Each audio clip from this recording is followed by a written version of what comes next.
Saint-Esprit n'anesthésie pas l'intelligence. Le Saint-Esprit ne te rend pas bête. Le Saint-Esprit ne te rend pas crétin. Non, réfléchis. Pourquoi ta vie n'avance pas?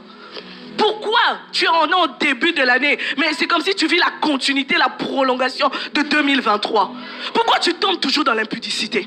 Pourquoi tu tombes toujours dans le même péché? Réfléchis.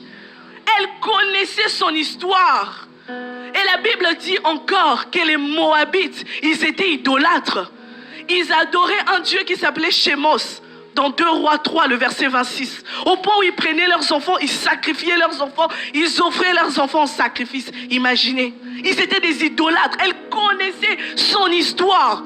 Elle dit quoi? J'en ai marre de cette vie. Je ne peux pas rester idolâtre. Le problème avec toi, c'est que tu te plais de ta vie.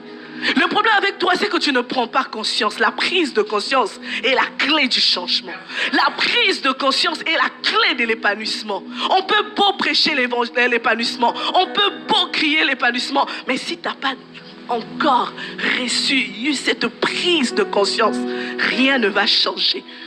Il était là, parmi les cochons, en train de donner à manger aux cochons. La Bible déclare, il a dit, les ouvriers dans la maison de mon père, ils mangent à leur faim. Et moi, je suis ici. Non, c'est pas possible. Non, c'est pas possible. Dis, c'est pas possible. Non, c'est pas possible. Il s'est levé, il a dit, je retournerai dans la maison de mon père. Naomi, elle savait, elle a dit, moi, je ne peux pas retourner dans l'idolâtrie. Je ne peux pas retourner dans l'inceste. Je ne peux pas retourner dans cette mauvaise vie. Je m'attache à cette femme parce qu'elle a Dieu. Je m'attache à cette femme parce qu'elle a Dieu. Elle a Dieu, je m'attache. Voilà pourquoi elle dit, ton Dieu sera mon Dieu. Elle s'est attachée. Alors que l'autre se détache, elle s'attache. Tu veux vivre l'épanouissement? Sois différent. Sois différente. Écoute, ta valeur se trouve dans ta différence.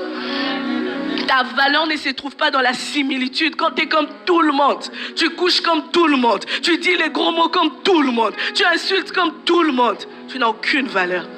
Elle était différente. Voilà pourquoi aujourd'hui on prêche Ruth. Alléluia. Elle s'est démarquée. Alors que l'autre, même Naomi est partie plus loin en lui disant, regarde, ta belle-sœur, elle est retournée. Toi aussi, retourne. Mais non, influençable, inébranlable, imperturbable. Je sais en qui j'ai cru. Même si tu brises le fiançailles, je sais en qui j'ai cru. Même si tu pars, tu me claques la porte, il détient les clés de David. Il ouvrira les portes. Je sais en qui j'ai cru. Je sais en qui j'ai cru. Quand on rentre dans ces domaines, je suis têtu. Parce que je sais en qui j'ai cru. Il est mort à la croix pour moi. Il a versé son sang pour moi. Alors que je ne le connaissais même pas. Alors que je n'ai pas prié. Je n'ai rien fait. Il est mort à la croix. La Bible dit, s'il ne nous a pas refusé Jésus, que nous refusera-t-il avec lui? Il n'y a rien. Il n'y a rien. C'est juste question de temps et de maturité. Alléluia. Elle s'est attachée. Arrête de faire comme tout le monde. Sois différent. C'est alors que tu vivras l'épanouissement.